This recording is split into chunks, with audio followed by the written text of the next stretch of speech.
Testing.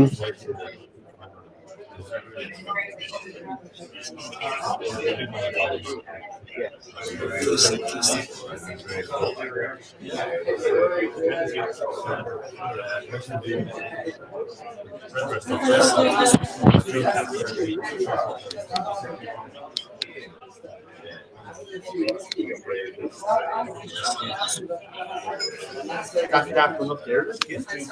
Yeah.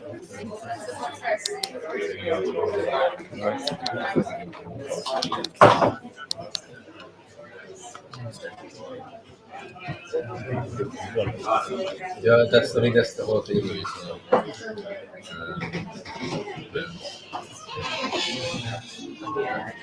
That's what this is really. Yeah. I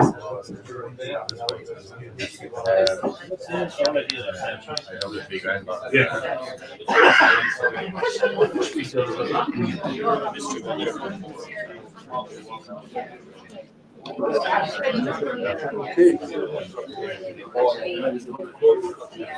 Given the nod, so I think we're good. Yeah, we're good to go. We might keep. Will we keep this open? Do you want to keep it open just for air? Yeah, for air, maybe. Yeah. We might keep it open just for air or something. Just turn it right up, you know. Oh, did you inside? Okay, great.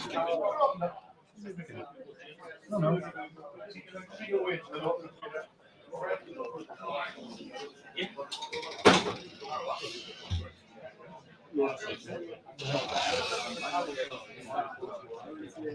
It's warm. I haven't got any air conditioning, have they? Almost come out. Full house, anyway.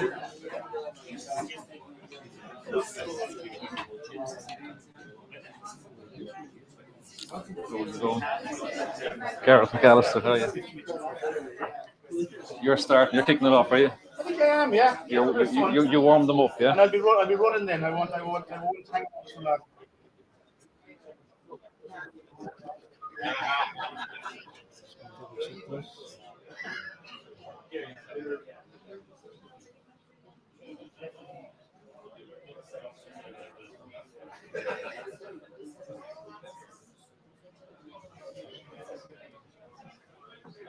Okay.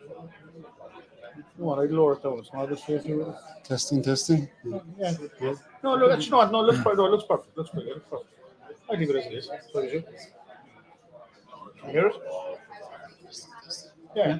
Okay. Yeah. Did you hear me? Yeah. Brilliant. Okay. All right. We're good to go. You're good to go. Yeah. All right, guys. We're going to get going here now. Before you all burn up with it. There's no now for a few minutes. I hope you all have your drinks and you're nice and tidy where you are.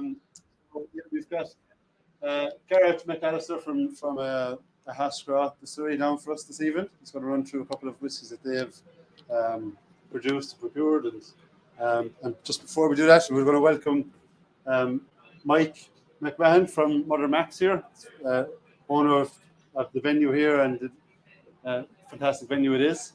So he's just going to give us a little bit of run through what you're at here and I'll give me that. So I suppose, obviously, welcome into Peggy's Parlour here in Mother Mac's. My name is Mike McMahon. Along with my brother, we bought the Roundhouse, which is now called Mother Mac's, in 2015. We have transformed it into what it is, and you are now sitting in what was the former off license.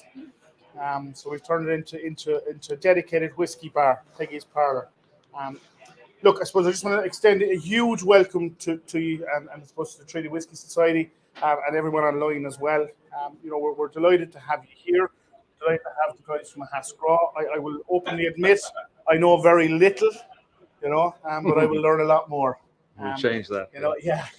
But I mean, look, isn't it great, right? Because I mean, for me, whiskey isn't just about the liquid. Whiskey is about the company that we keep, you know, and the people that we share it with. You know, and I suppose we often say in this house that the best whiskey is the one I have in my hand.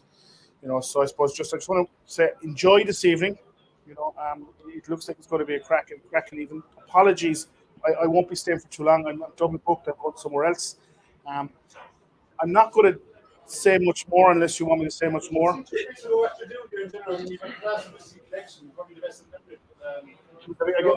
I get trouble for saying that, right? We've over 300 Irish whiskies on site here, and when I say that, that's it's about 240 foreign whiskies. We have about 60 whiskies in on display. Some of those would be pouring on the other side as well. You know, we probably have some of the more exclusive whiskies that you won't find, and not just whiskies but spirits. You know, I mean, we're one of the only bars in Munster that have the last drop, which is owned and operated by Sazerac, big American distillery, and it essentially takes the last barrel of that liquid, of that spirit, and they package it up to sell it on. So currently in house we have a 50-year-old rum, we have a 50-year-old cognac, and then we have a gorgeous Scotch 1967, I think is the age on it, something like that. So it's a gorgeous Scotch. All available for sale. If you want to buy them, we'll do you a discount. About 400 quid a measure. It's well worth it because you're worth it, right? Yeah, look, we've a lovely collection, right? And I mean, it's a collection that we are growing because we're not into selling whiskey, we're into whiskey. And I suppose just in terms of the whiskey operation that we have, we own and operate Limerick Whiskey Experience, which is an exclusive tourism operation that focuses primarily on whiskey tastings and spirit tastings. Typically, on a normal week, we probably have 3 to 4 tastings a week. You know, and it's something that you will see growing. You will see getting bigger and better, and you may even see changing premises because we're getting a bit bolder. But yeah, so we've some nice things coming up. I mean, Pat will tell you we're planning a whiskey and Mexican food evening. We had a whiskey and sushi evening probably about 6 weeks ago. We did whiskey and cocktails. There's a whole heap of things coming on in what we call our taste and texture series. Check it out. I'm not going to sell it. I don't need to. It sells itself. But you know, it's again, whiskey is not just about the liquids. You know, it's about the company that we keep, the people that we share it with. You know, and really, you know, it's fantastic that you're here tonight to enjoy it. And look, yeah, certainly enjoy it. Welcome.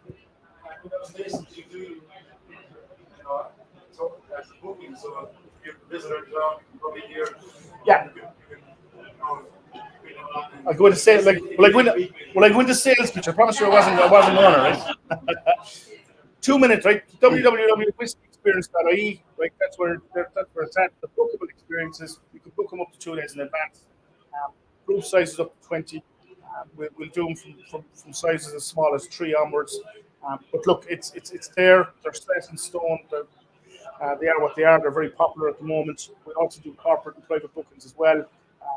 You know, like before Christmas, we had the owners and management team of Toulouse Rugby outside in Bradshaw's pub in Castlecommon, with 86 of them, for a very exclusive whiskey tasting, which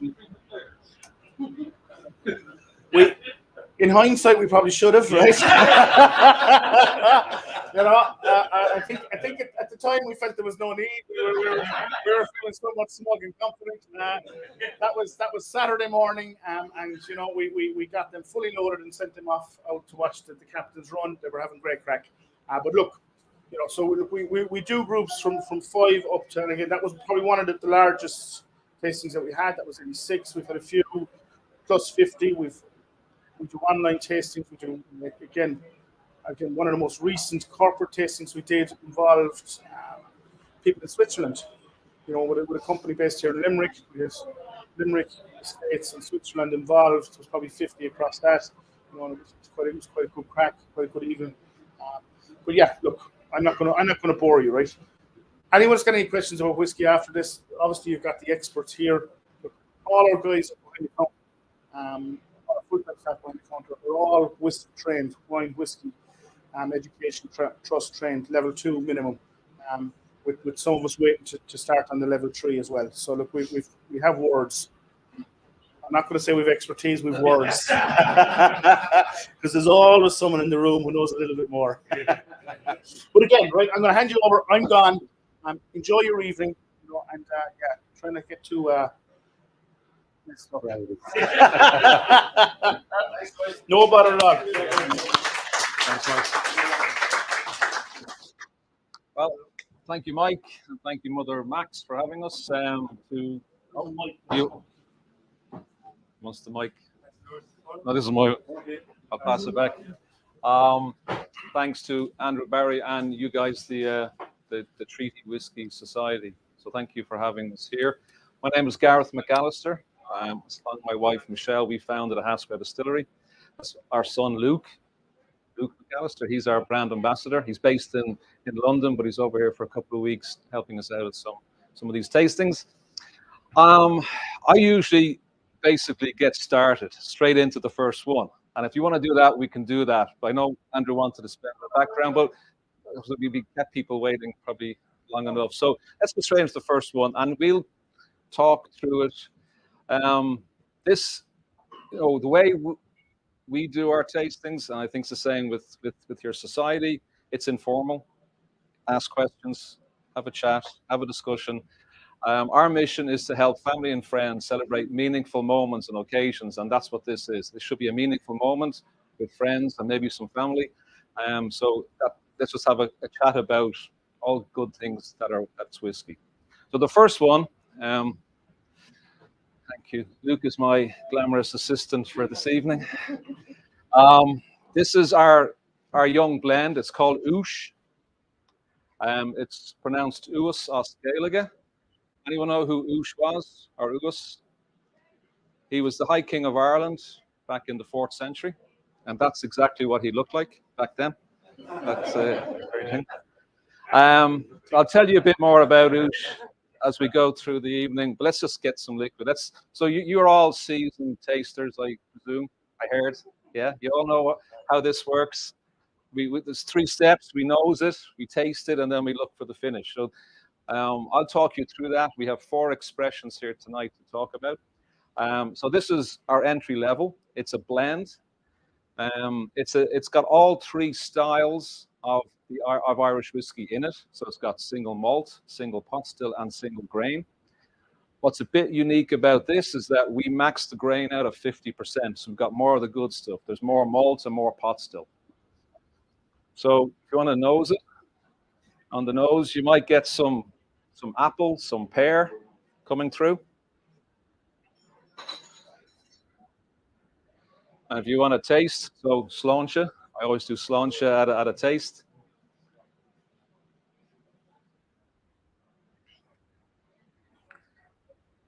You should now start seeing some of the pot still coming through, some of the spices from the different grains that are used in making the pot still. This is a triple distilled 4-year-old pot still in here. The malt part is a 5-year-old double distilled malt, and then it's a young grain, a 3-year-old grain. On the finish, it is smooth. It's not too long lasting because it's a young blend. It's 3 to 5 years old, but it's an easy drink. Probably too easy, probably a bit dangerous that way. I call this my everyday drink. Yeah. And some people do knock it back. It is used in some establishments as the house pour, and people do sometimes use it as, like Luke does, use it with his friends as a shot, you know.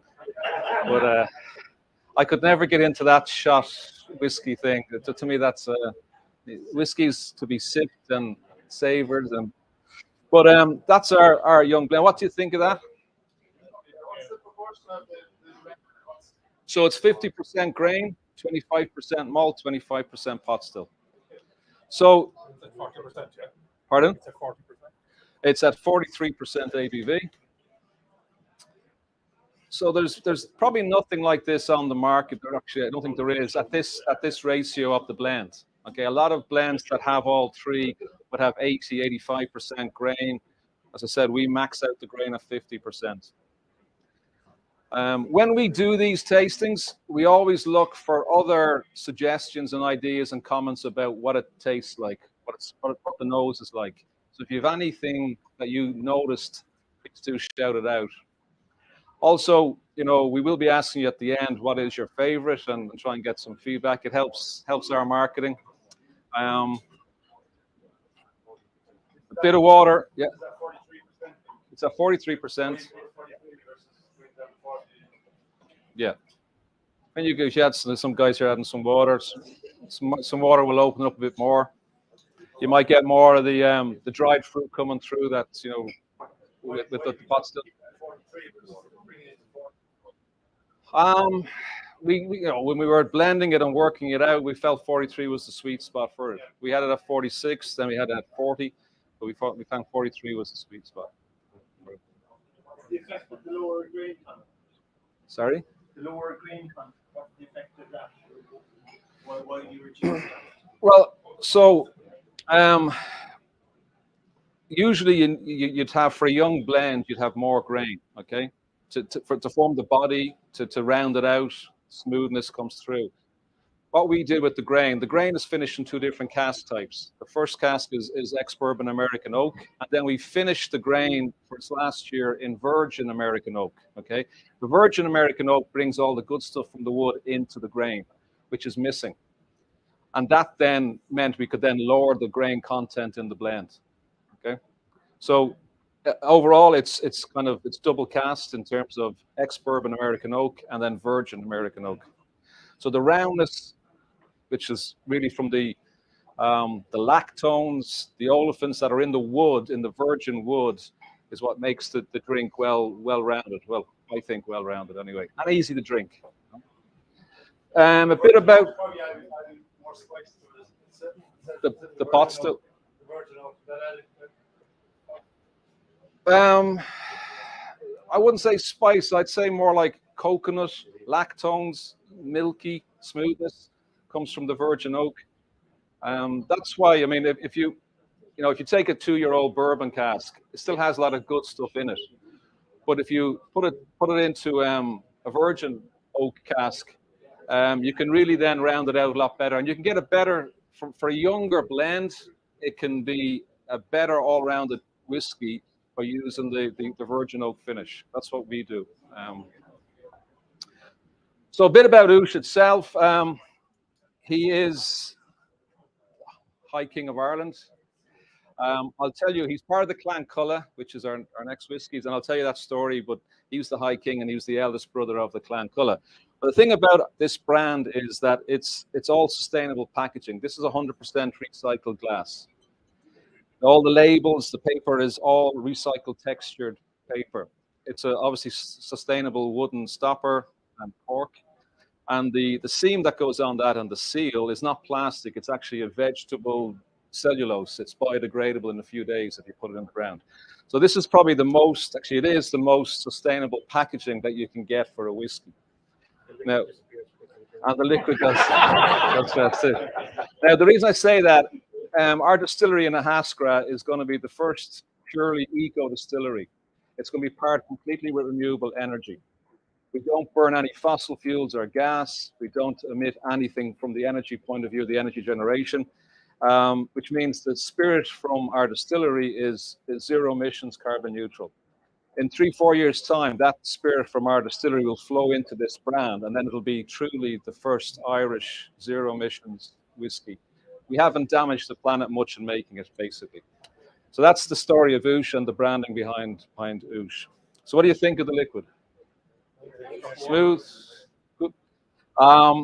Obviously, all our whiskies are sourced at the moment because we're just commissioning the distillery at the moment in Ahascragh, and but eventually all the liquid from Ahascragh will flow into these brands.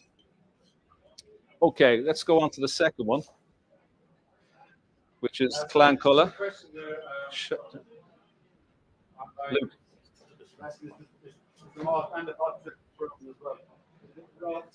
All ex-bourbon. The pot still in the malt is all ex-bourbon American oak, yeah. All AB1s. So the second one is the start of our Clan Colla range. In total, we have 8 whiskies on the market. The Clan Colla range is all age statement, and the youngest is a 7-year-old, and that's what you're trying now, a 7-year-old. Now this is a single grain. It's grain from GND, Great Northern Distillery. But we have finished this in rum casks. So it's finished with Caribbean rum from Panama. It's 8-year-old sugarcane rum.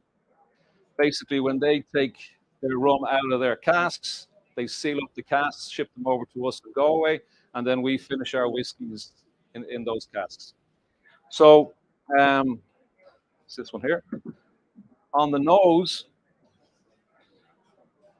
you should get, my wife Michelle describes it as Christmas in a bottle. Because of the rum impact, you'll get a lot of dried fruit, you'll get a lot of the spices coming through on the nose. It's a single grain, so it's a smooth drink. So on the taste, sláinte everybody.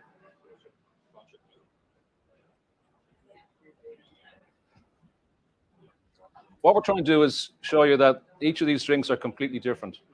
And I think you'll get that, and especially on the finish on this one, you'll see it's much longer lasting, maybe a bit of a burn. This is at 46% ABV. Okay, so it's a slightly higher alcohol content than the previous one. But you should now get the influence of the rum coming through a lot on the taste. Dried fruits, baked spices, sweetness, yeah.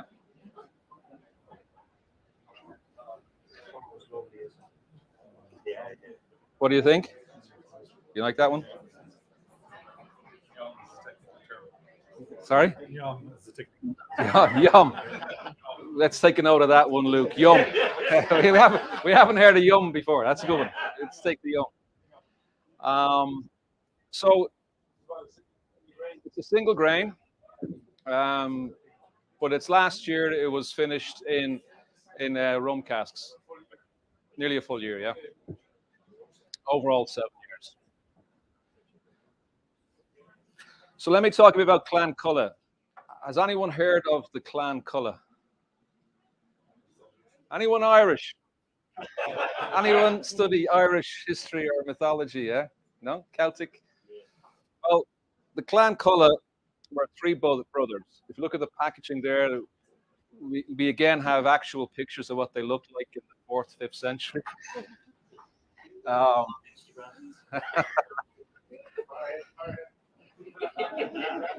So these are the 3 brothers, Colla Ush, Colla Men, and Colla Focree.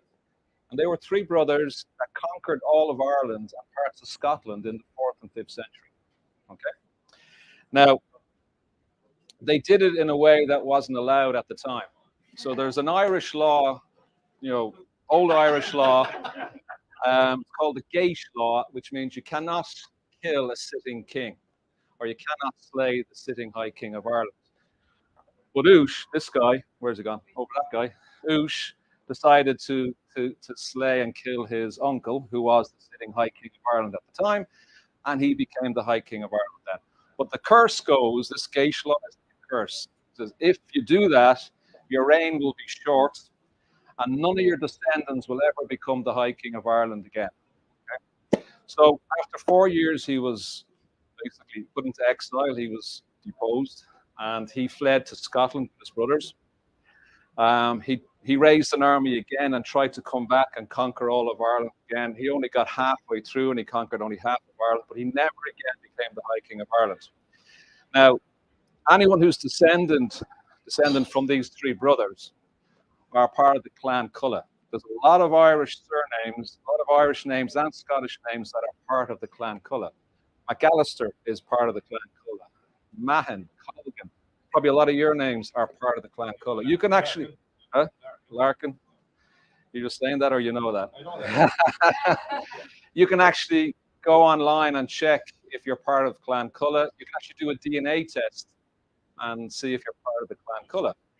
It's a huge thing in America. The US, a lot of Irish Americans have societies like this. They're called the Clan Colla Society. Anyway, the curse, the Gage law, did come true because no other descendant of Colla became the High King of Ireland. None of the McAllisters ever became the High King of Ireland, for example. Now, the McAllisters in the 1800s, we had a distillery, and Clan Colla was our most famous brand. So this was a very famous brand, especially in the US during the 1800s. But like a lot of distilleries and Irish brands in the 1920s and 30s, it went south. Clan Colla went south, and it was bought by Guinness. Guinness thankfully did nothing with it, and we then registered the trademark a number of years back with the goal. It was always kind of my dream to bring back Clan Colla as a McAllister, bring it back to the broader Clan Colla diaspora around the world, and bring it back to life. And that's what we did 2 years ago with bringing Clan Colla back. That's the story of Clan Colla. The High King of Ireland was Colla Uis. That's why we have a drink named after him. Please do look up and see if you are part of Clan Colla, because I reckon everyone in this room is part of Clan Colla, especially tonight. So anyway, what do you think of the 7-year-old single grain? I'll give that back.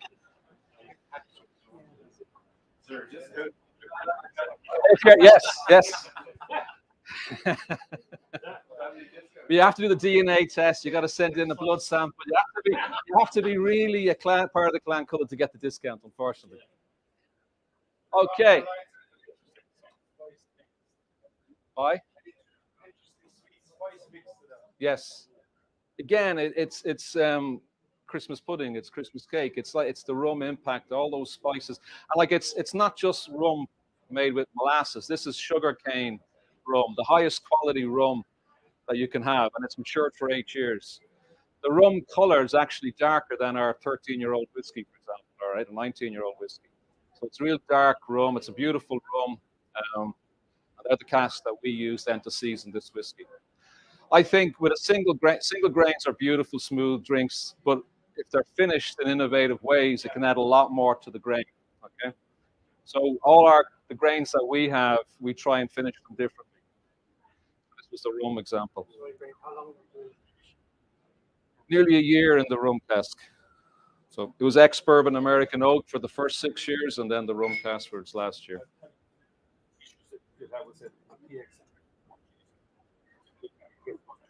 Yeah, exactly. PX or even a red wine cask. You got to be checking it. It's a terrible job. You got to be checking it. You got to be checking it frequently. So first. Okay, let's go on to the next one, which we don't add any colors. It's all the natural color. We don't chill filter. Okay, so it's all, and that's at 46%. All the Clan Colla range is at 46%, although we do have one cask strength at 55%. We don't take our aged whiskies below 46% because we don't chill filter. If you go below 46, you might get a haze forming in it. Some people take the haze out using chill filtration. We don't do that. That haze actually is good taste. It's good. It's the congeners, it's the esters that you don't want to lose. That adds to the quality and the taste and flavor of the whiskey.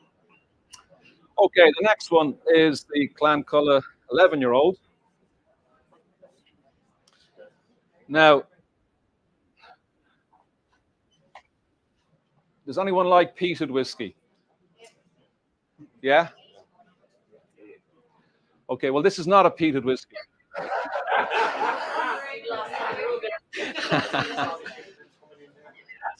Technically, it's not a peated whiskey because we didn't use peated malt barley to make it, okay? But we finished it in a whiskey cask. We finished this. This is a triple cask blend. It's single malt, single grain, but it's been finished in 3 different cask types: ex-bourbon American oak, Oloroso sherry butts, and then the last finish is a peated Irish peated cask. It's actually Connemara peated casks. We were able to access some old Connemara peated casks although recently the supplier, which is now the Japanese Beam Suntory, own Cooley. They own the brand Connemara. We can't get them from them anymore. But there's other peated whiskey casks coming on the market that are Irish that we can use our finish. So technically, it's not a peated whiskey. But what we were trying to do here was get the smoke from some peat. Okay, so on the nose, you should get some smoke. Yeah. Again, it's different to the other two. It's not a lot of smoke. It's like a wisp of smoke. You know, in terms of ppm, if you want to go technical with me, it's about 8 to 10 ppm of peatness. You know, it's whatever it is. It's the chemical name for it. But what we were trying to do here was get the sweetness from the sherry, so from the Oloroso sherry butts, and combine that with the smokiness from a peated whiskey. So we're getting this. You get the smoke now on the nose, and if you taste it, sláinte everybody. Some of you have worked ahead. Don't worry.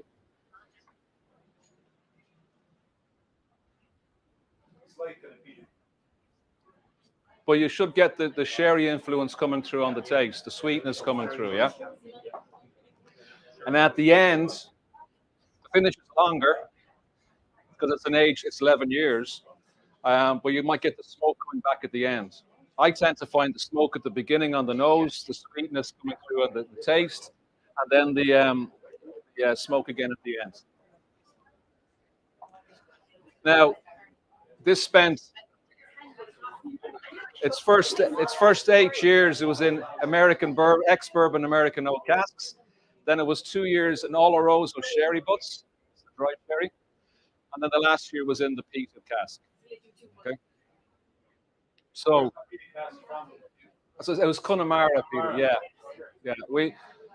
We're on our third batch now of this kind of expression, and as I said, it's getting hard to get those casks now. So we're using Lefroy casks from Islay.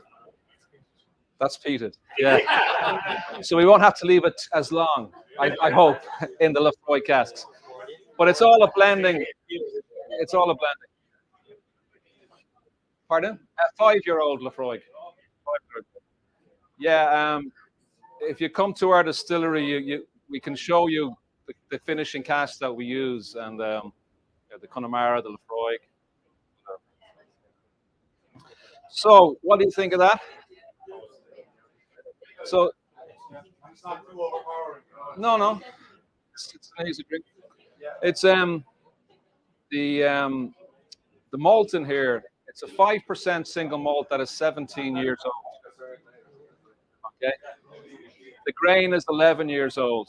Now, as you all know, with the Irish technical file, you have to put the age of the youngest component of the whiskey in it. So, even though we have some 17-year-old malt in here, we have to call it an 11-year-old. But the 17-year-old malt, and it's a double distilled malt, adds a lot of that smoothness and creaminess to it. A bit of caramel, a bit of toffee you might get on that as well. But that's, unfortunately, we can't call it anything but a 11-year-old.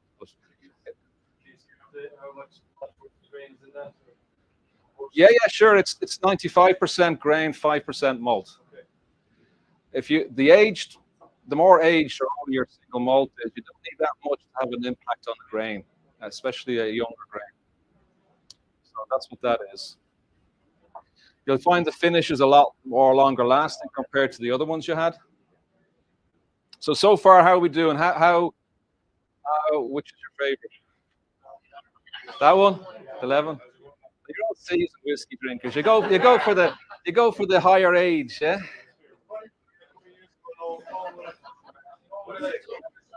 Yeah.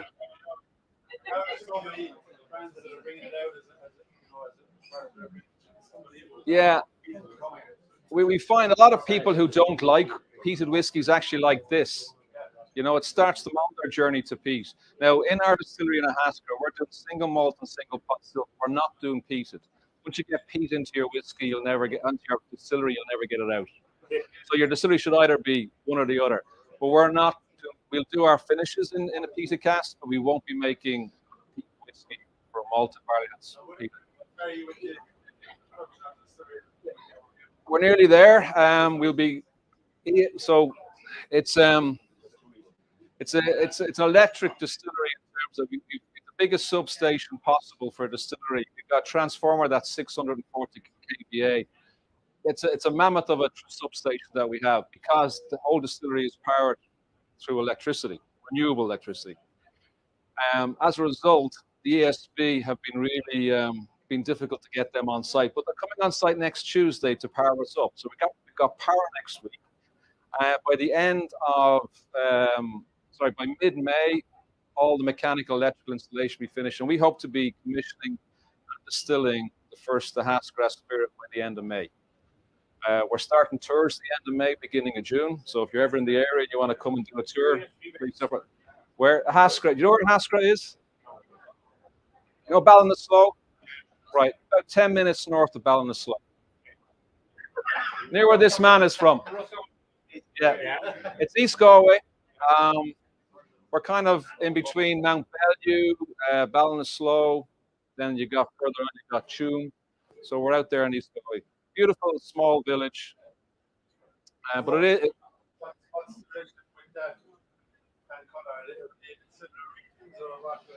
Yeah. We didn't know this at the time, but when we started the distillery 2 years ago, a local historian from Roscommon visited us, and he said Colla men, one of the Colla brothers, actually settled on the Roscommon East Galway border, and that area was his kind of kingdom. He was given that part to rule.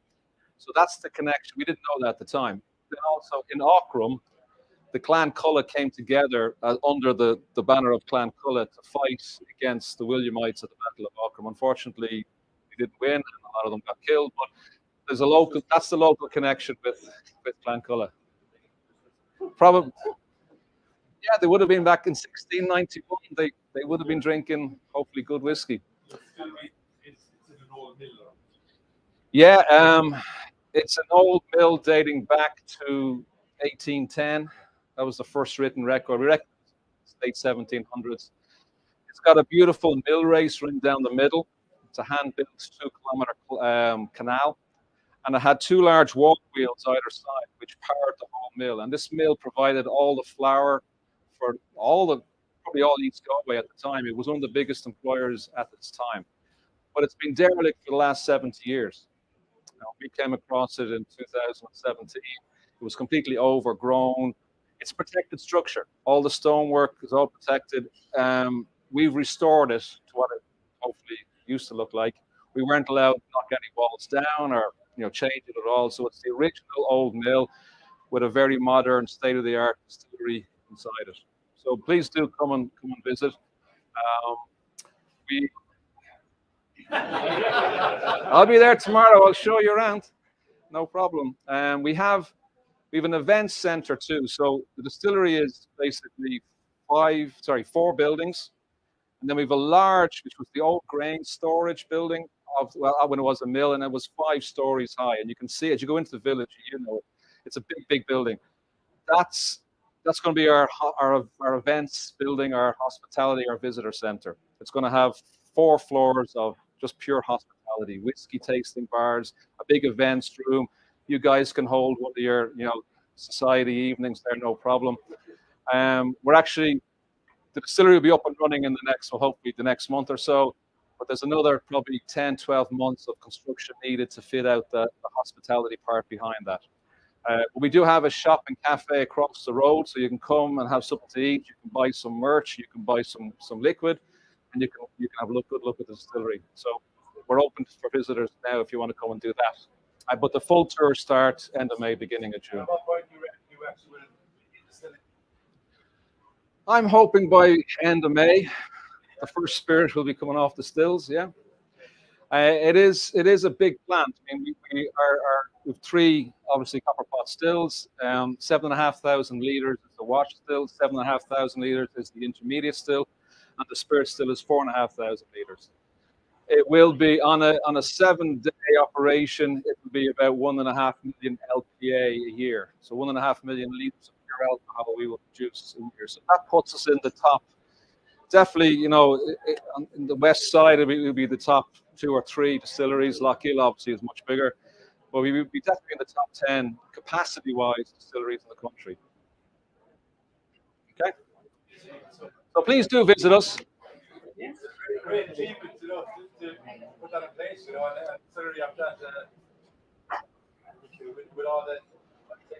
It's very, yeah.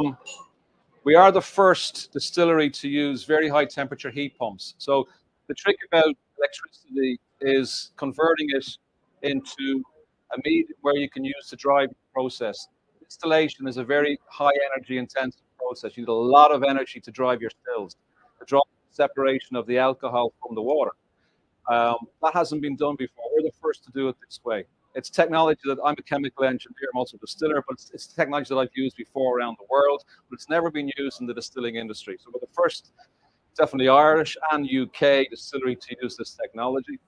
But that just means that we're not burning any fossil fuels or gas. It's actually also very, very efficient. The operating costs will be a lot cheaper than the traditional way, which hopefully then we can put into the price of the whiskey and bring the price down for you. Okay, that's the goal.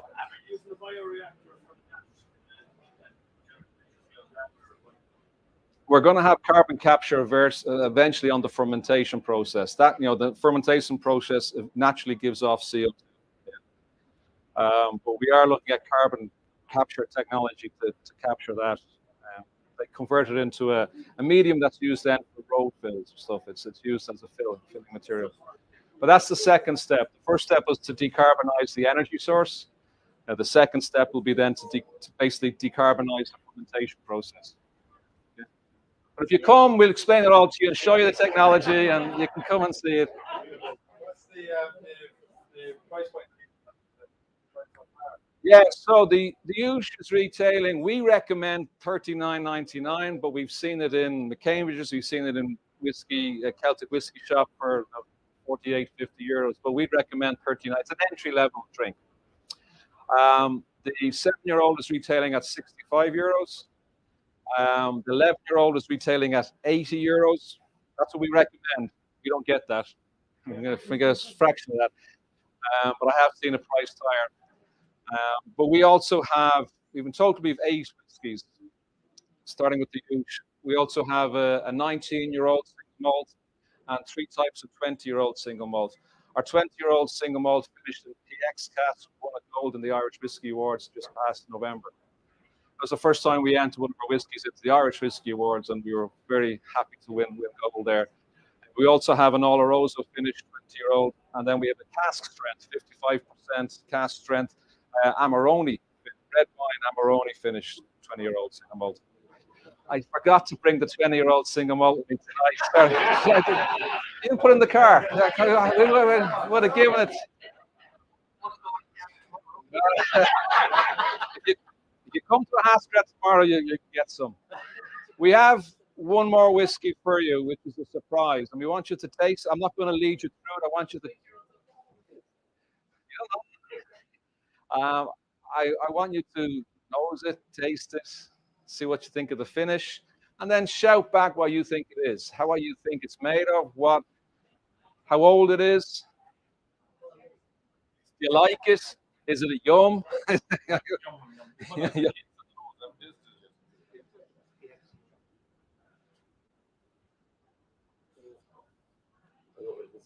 Huh? I know what it is, man. What's Well, you're all quiet now. What are you getting? Silence. Is it nice? We start there. Do you like it?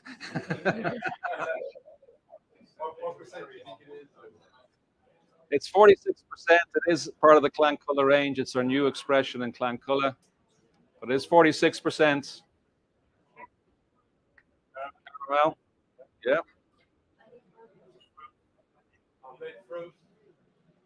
Yeah.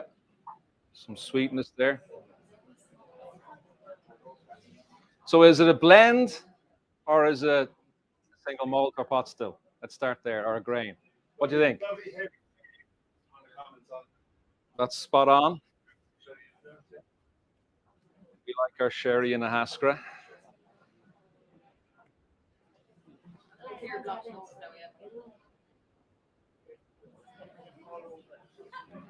Yeah. Bourbon. Smoke? Yeah. See? Well, how old do you think it is? Do you think it's younger than what you've had before or older? 10, 11? You are drinking the surprise one, are you? Yeah. we did pour it out right, did we, Luke? 15.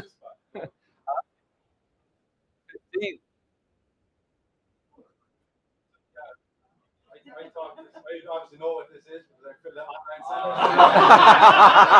online. Oh, you're there pretending to guess in the corner there.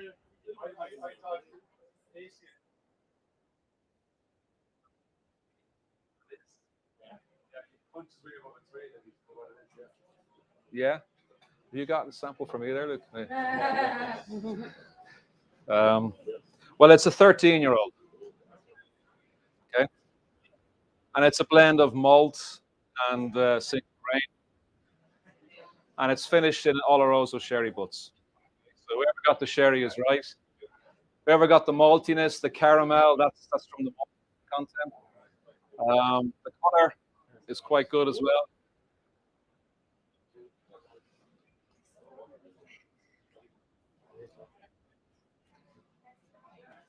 It's 90% grain, 10% malt. This is the one that has been exclusive to James J. Fox for a few weeks.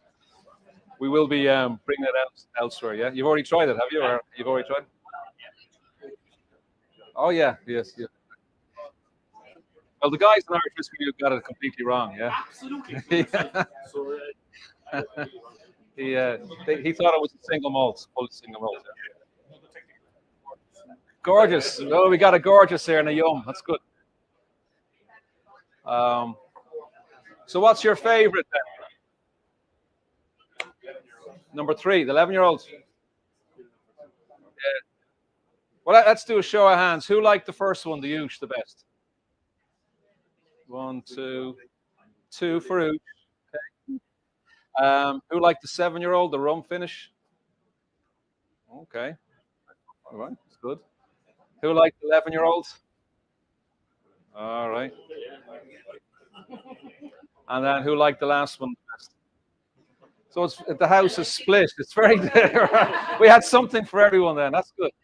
And that was our kind of, that's what we try and do with these things, is that there's a whiskey. Like for me, there's no such thing as a bad whiskey. If you don't like any of these whiskeys, that is not our problem. No, it's seriously, it's your problem because it's your palate, you know, and everyone's palate is different. You just haven't found the right whiskey for you. Our whiskeys are top quality.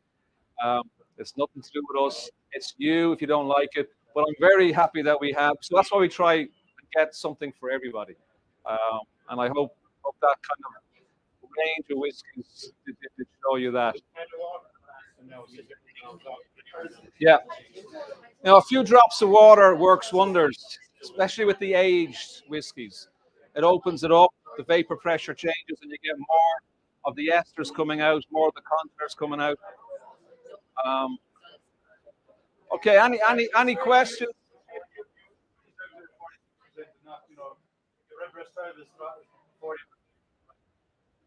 Price-wise, it's probably up around the same age as this.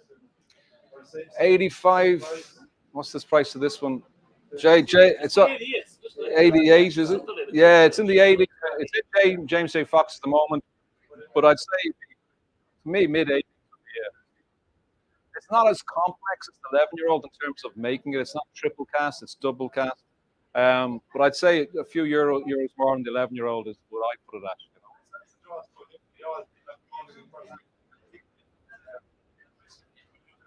Yeah, and that's the wonder of the whiskey world, you know. It's what we can what all our whiskey from when we have our laid down whiskey, initially it'll flow into the Oosh brand, and then it'll flow into the Colla range, and we'll have a single pot still, and we'll have a single malt range at Colla, starting at 7-year-olds. Okay, so invite us back in 7 years' time, and you'll get the first Ahascragh spirit in the Colla range. I don't know. Is there any questions before I finish this? Any?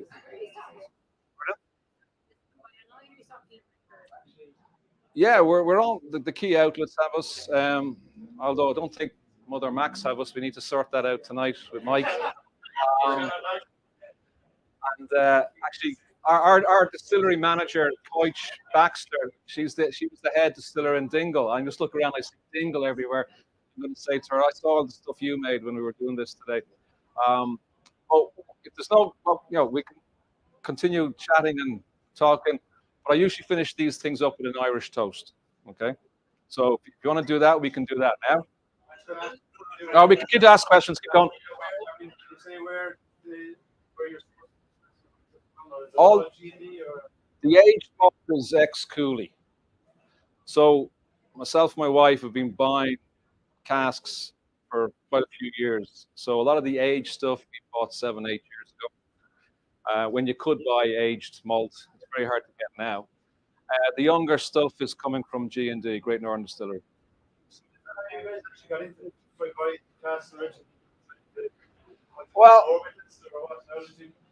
Well, my interest always has been whiskey, not just drinking it and tasting it and the production of it, but the whole the Irishness about Irish whiskey, and that this was 60% of the market share around the world in the 1800s was Irish whiskey. It was the most dominant industry, indigenous industry that we had, exported throughout the whole world. And that went from 60% market share down to less than 2% in the space of 50, 60 years. And I was always curious, well, why hasn't somebody, until John Teeling came around, until Oliver Hughes came around, no one thought of reviving this indigenous industry? Let's try and get it back to where it used to be. So I was always interested in, obviously the history of Irish whiskey, taste, production of it, but also the business case of it. And when we lived out in Asia, we lived out in Shanghai, and we lived in Hong Kong for a number of years. Luke did a lot of his schooling in Shanghai and Hong Kong. We could see huge opportunities, particularly in Asia, for good quality Irish spirits. My wife, Michelle's passion is gin. So she wanted to focus on developing her own gin. And, our corporate careers came to an end 6 years ago. And we decided, well, let's form this business together. She focused on the gin, I'll focus on the whiskey. And here we are 6 years later. So that's the story. It was always a plan to do this, maybe when we're in our retirement. But a few things happened to kind of kickstart us to doing it sooner. So.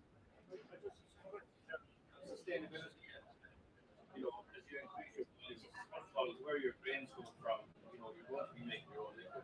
So are you going to promote local growers to help you to do that?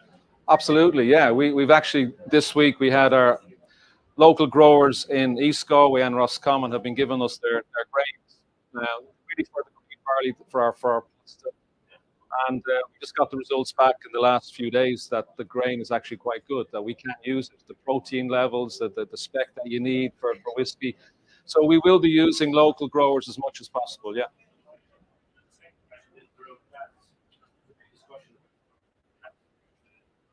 there, a common idea among all distilleries in Ireland actually get together and start making the glass production back in Ireland? Because we did make our own glass, it's gone. Yeah. I think as Irish whiskey is ramping up exponentially, we need to bring in growers. Absolutely. We've moved away from sourcing our glass in China. The supply chain is just too long. The COVID experience, warning sign to us. We source our glass now from the UK, Spain, and Italy. But yeah, if some entrepreneur decides to make a glass factory in Ireland, Sean Quinn used to have a bottle glass factory. That's gone. But that old plant is still there. So my point is, there is a plant that's idle. It'd be great if somebody brought back glass production in Ireland. Would help the whole industry. Not just that, but we need more malting operations. We need more operations to malt our barley. We need a lot more to sustain 40 plus distilleries now in the country. We need a lot more services being provided to these distilleries. So I did a very small little report last week, and the guy literally buying casks and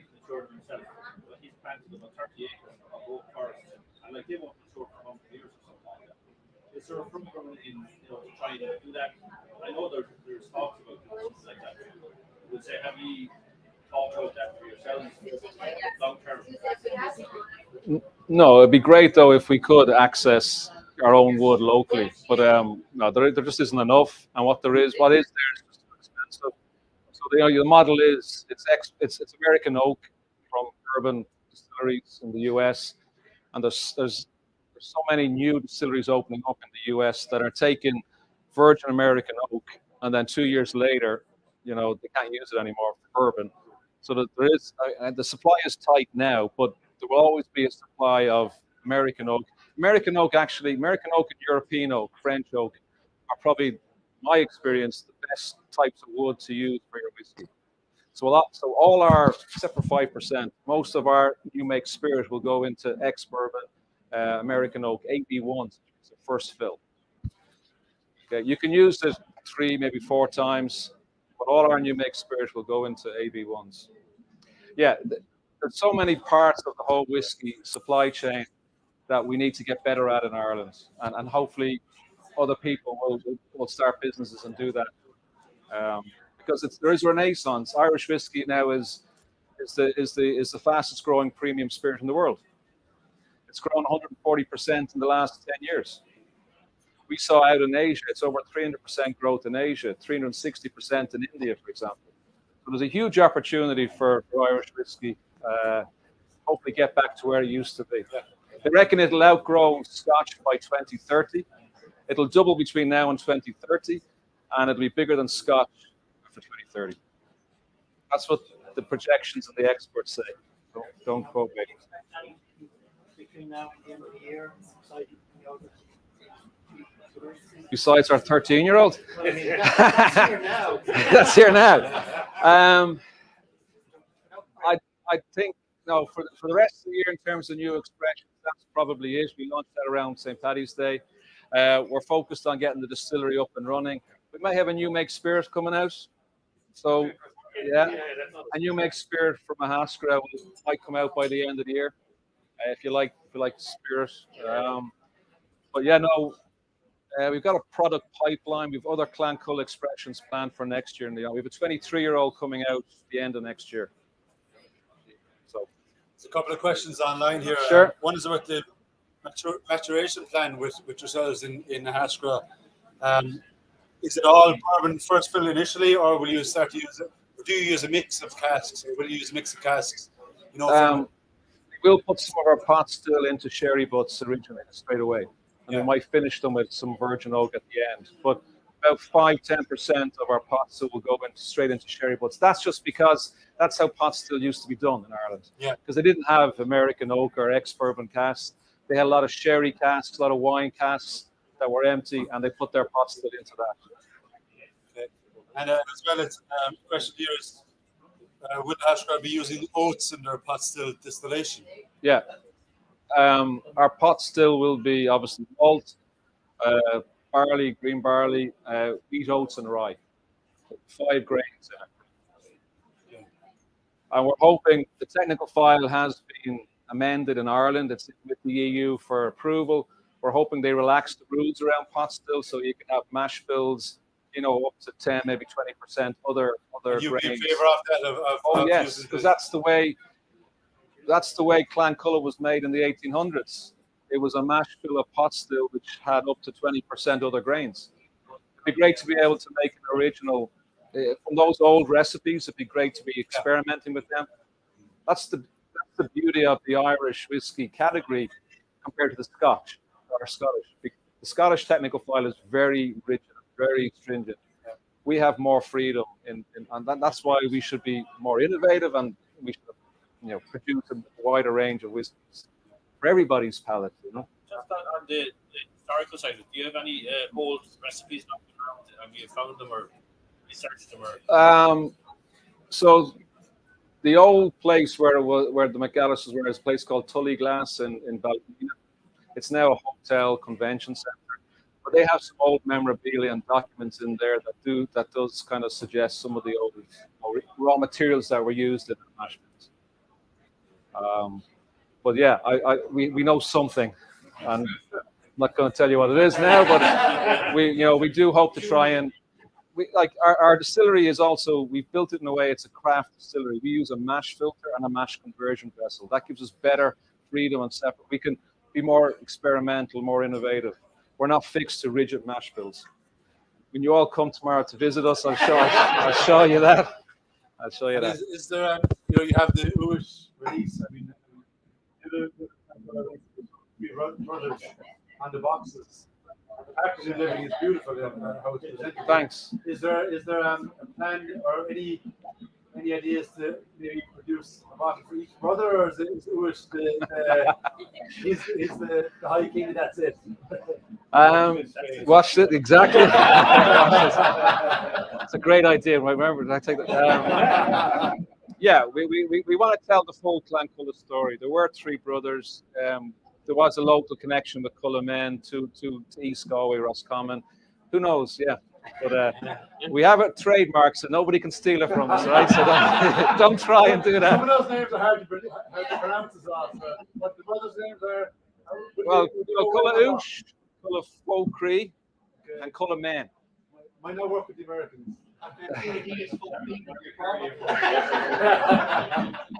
Well, the other name we could use is Ahascragh, and that's exactly. No, you heard Mike say Ahascragh. So some people call it Ahascragh, some people say Ahascragh. If you put Ahascragh into Apple Maps, is it? And Apple Maps with a US navigator, it's Ahascragh. Okay. So it doesn't translate that well. Are we going to call our whiskey Ahascragh? I don't know. But, if we got Oosh, yeah. Now you know the hidden special part. We thought, Oosh. I think everyone can say. In the packaging, we actually show people how to pronounce it as well. So, actually, whiskies with 4 letters seem to do well. So we were told. Anyway, let's we finish up the evening with a toast. If you want to. Do you all have enough liquid left for a toast? No, you don't. Oh dear. Do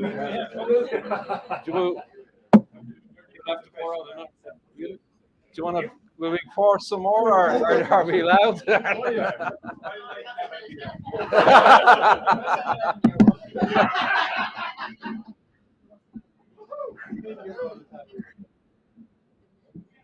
Well, we just, Gareth, there's a question there. What's your favorite expression yourself from your? Obviously, I like them all. I think the 11-year-old, because that took 2 years to get right. It's a complex task in operation. There's a lot of manual work in getting that right. Yeah, and it's doing quite well. It's doing very well. It's won a few awards and stuff, or got medals. But that's probably my favorite. Yeah.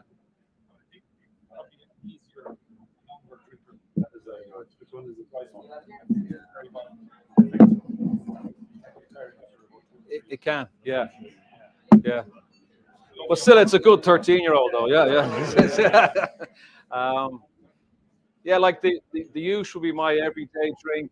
The 7-11 every other day, and then special occasions the 19 or 20-year-old. We'd have to have you back for the older stuff.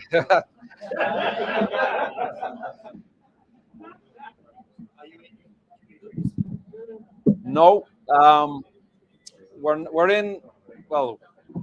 in Ireland West Airport, Knock. We're hopefully soon in Shannon. Okay, so if you ever go through Shannon Airport, will you ask them, have you got Clanculla? Just to get them to stock us. We are staying away from other duty frees at the moment because it's very, very expensive. We're hopefully in Dubai duty free soon because with the Asian connection, Dubai duty free is a good gateway. I must mention our gin. We have a gin called Shin Gin. I don't know if you've seen it. It's a red bottle. That's you might see it on the picture there, but that's Michelle's gin, and that gin won best gin in Ireland last year. And it's actually, we heard on Monday, it's now one of, I think it's only 100. There was 30,000 gins entered for the world best gin in the world, and the Shinjin made the final. We'll know in 2 weeks' time if it won. So have a look out for the gin. Yeah, one of our members, he works in the Loop in Dublin. All right. Dublin Airport. He's been asking, they haven't got it. There's a lot of people asking for it coming to the airport. So it's obviously Good. Very popular. And yeah. You sell it online? Yeah. You can go to our website. You can get it. This Celtic whiskey shop, Irish malts. You can get it through there. All the key outlets would have it.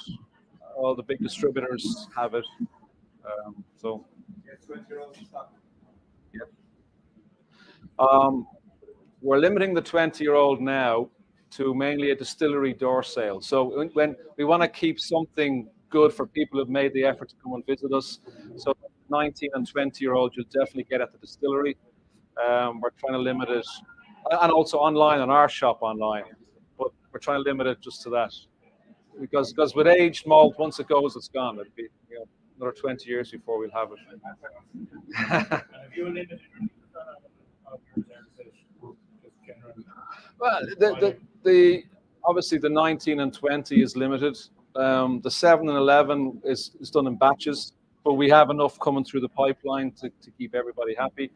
The Ush is unlimited, the gin is unlimited, but yeah, the higher you go up, the more limited obviously it becomes.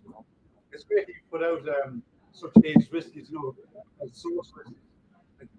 A lot of precursors to a distillery, they'll just do something just to get their name on a bottle and stick it out there, whereas you've gone and put in some premium liquids, which is really, really good to see. Yeah, well, fantastic stuff.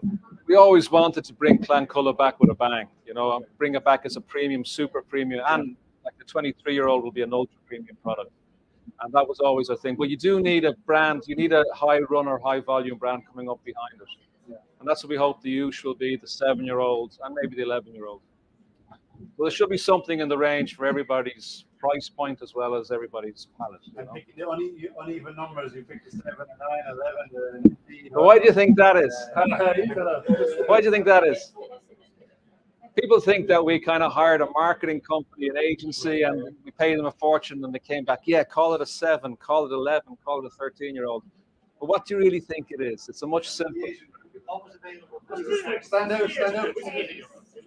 So what happened the last few years here? We had COVID. So the 11 was meant to be a 10. Yeah, we were launching in mid-2020. We were launching our 10-year-old whiskey. COVID hit. We were booked. We had booked shows, launches around mainly Asia and Europe. COVID hit. Everything got cancelled. So we decided to leave it in the casks another year, and then we launched it the following year as 11-year-old. So that happened to 6-year-old, and that happened to 12-year-old too. So that's why we have a 7, 11, 13. The 19-year-old should have been an 18-year-old. That was not. That's just the way it happened because of COVID. We didn't plan it that way, but it's actually become a thing for us now too. But a bit unusual. You should release a 10-year-old and call it your alcohol. People are looking for the 9-year-old to figure out the 9-year-old. Have we all got a glass? Huh?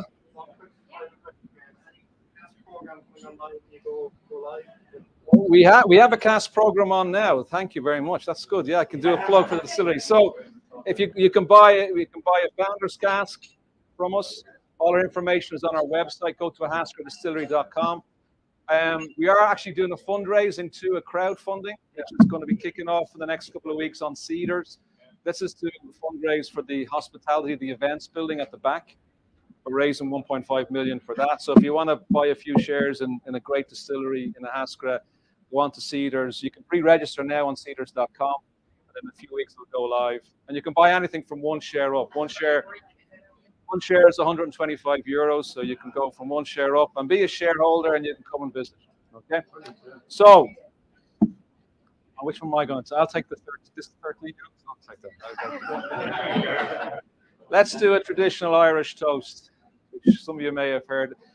I have a lot of toasts, but I have to be very careful which ones I use. This is probably the safest one to use. So here's to cheating, stealing, fighting, and drinking.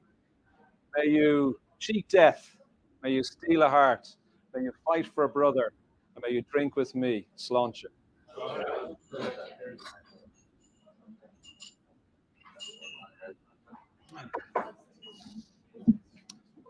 Well, thank you all very much, and thanks to Andrew and Barry for having us.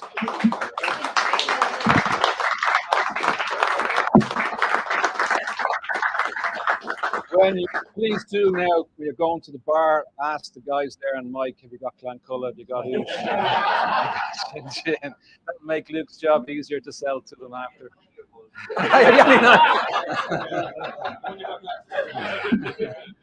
But please do visit us if you're ever passing East Galway, not too far from Ballinasloe, just drop by.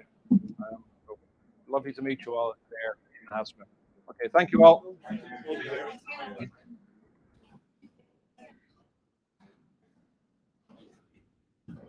Don't know what happens now. We'll bring these back. Bringing these home.